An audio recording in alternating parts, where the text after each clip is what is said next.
भाई इस बार IPL auction 2025 में क्या क्या हमें देखने को नहीं मिला। ड्रामा मिला। एक सज्जन बैठे थे दिल्ली कैपिटल्स के खेमे में, जिन्होंने वहीं से बैठ करके पूरा ऑक्शन घुमा डाला। जिस खिलाड़ी को 15 करोड़ मिलने थे उसको 27 करोड़ मिल रहे हैं। जिस खिलाड़ी को 18-20 करोड़ में रिटेन किया जाना था या फिर राइट टू मैच कार्ड का इस्तेमाल किया जाना था, वो खिलाड़ी जा रहा है 26.75 करोड़ में, यानी 26 करोड़ 75 लाख में। यानी पूरी तरीके से गेम घुमवाया उस सज्जन आदमी ने। लेकिन मैं आज आपको एक ऐसी बात बताऊंगा जिसको सुनने के बाद शायद आपको लगेगा कि हाँ, असली में जो ऑक्शन होता है वो इसलिए होता है। देखिए, केकेआर ने श्रेयस अय्यर को रिलीज किया। अब श्रेयस अय्यर उतरते हैं ऑक्शन के मैदान में। ऑक्शन के मैदान में आते ही शुरुआत की मुझे लगता है 15-20 सेकंड तो मुझे लगा था कि श्रेयस अय्यर को कोई लेना ही नहीं चाह रहा, पता नहीं क्यों ऐसा हो रहा है। लेकिन एकदम से बोली लगने लगी, एक से एक टीम आने लगी, बोली लगाने लगी सब, और ये बोली पहुंच गई भैया 26 करोड़ 75 लाख रुपए तक की। सबको लग रहा था कि भैया KKR right to match card का इस्तेमाल करेगी। बट शॉकिंग तो ये था कि ट्रॉफी जिताने के बावजूद भी केकेआर ने इस्तेमाल नहीं किया राइट टू मैच कार्ड का और श्रेयस अय्यर को जाने दिया, जो कि मुझे उनका फैसला उस टाइम पर बिल्कुल ठीक लगा था।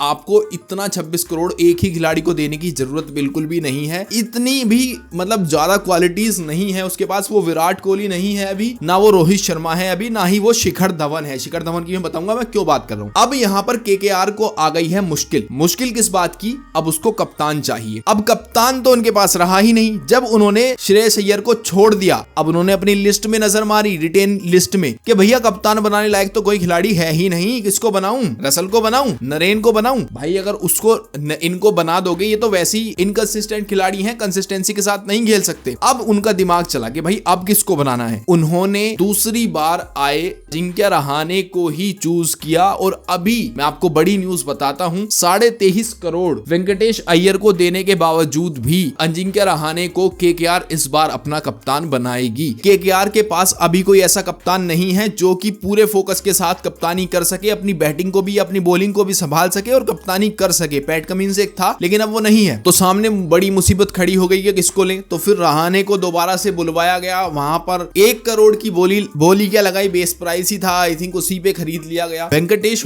अय्यर जब उनको 23.5 करोड़ तक की बोली चली गई तब खुश हो गए कि भैया मुझे तो अब यहां पर ये देने की बहुत फिराक में है कि कप्तानी मिल जाएगी। बट फाइनल डिसीजन अब यही रहेगा कि भैया रहाणे को ही कप्तानी मिलेगी। सोच पहले यही थी कि वेंकटेश अय्यर को कप्तानी दी जाए, लेकिन जब उनके स्टैट्स पर ध्यान डाला गया तो वेंकटेश अय्यर की भी कोई इतनी मैच जिताऊ परफॉर्मेंस नहीं निकल के आ रही है। और अगर ऊपर से उनके ऊपर कैप्टनसी का प्रेशर आ गया तो हो सकता है उनके बल्ले से 23.5 करोड़ को सेटिस्फाई करवाने वाली पारी भी ना निकले। एक तो मैं पहले ही शौक था कि ऐसे ही किसी भी खिलाड़ी को आप 25-25 30-30 करोड़ दिए जा रहे हो, तो भाई ये चीज तो वैसे भी गलत ही थी। मानता हूं कि खिलाड़ियों की बढ़नी चाहिए इतनी सैलरी। अब आप एक बात लगाइए, एलएसजी वालों ने ले लिया है 27 करोड़ का ऋषभ पंत को। वो उनकी एक अच्छी सोच भी थी। उनको पता था कि अगर 25 करोड़ तक मैं रख लेता हूं, ऋषभ पंत के लिए लगाता हूं, तो संजीव जी को अच्छे से पता था कि भाई ये दिल्ली कैपिटल्स वाला हाथ उठाएगा, राइट टू मैच करेगा।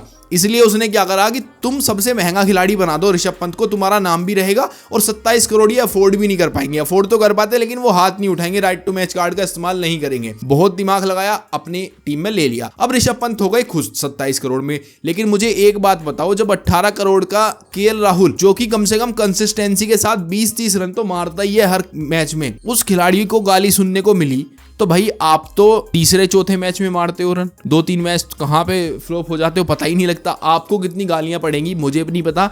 हो सकता है आप सुनो ना, आप तुरंत रिएक्ट कर दो, लेकिन भाई बात यही है कि भाई वो संजीव गोयन का कुछ भी कर सकता है और मैं उसकी बातों से पूरा सहमत हूं। यार हम लोग 10,000 की नौकरी करते हैं, पूरे दिन गालियां सुनते हैं, आप करोड़ों ले लेते हो और फिर भी अगर आपको बुरा लगता है ना, तो वो बात गलती आपकी है। उसने आपके ऊपर पैसा दिया है, उसने आपके ऊपर ट्रस्ट दिखाया, तो उसको वैल्यू चाहिए, एटलीस्ट अपना 100% तो चाहिए। जो केएल राहुल को आप बोल रहे थे कि उनकी बात पे यार ऐसे किसी भी इंडियन खिलाड़ी को ऐसे धमका नहीं सकते आप, यार ऑन कैमरा ही दिखाए ना। एलएसजी की भी तो इज्जत गई है, लखनऊ सुपर जायंट्स एक नाम पड़ा था ना वहां की, उसकी भी तो इज्जत कोई है ना, ब्रांड वैल्यू, तो वो भी तो जाती है ना। तो बात क्लियर है, कट टू कट रहाणे रहेंगे केकेआर के कप्तान। चलिए मिलते हैं अगले वीडियो में, तब तक के लिए देखते रहिए इंडियन क्रिकेट शो।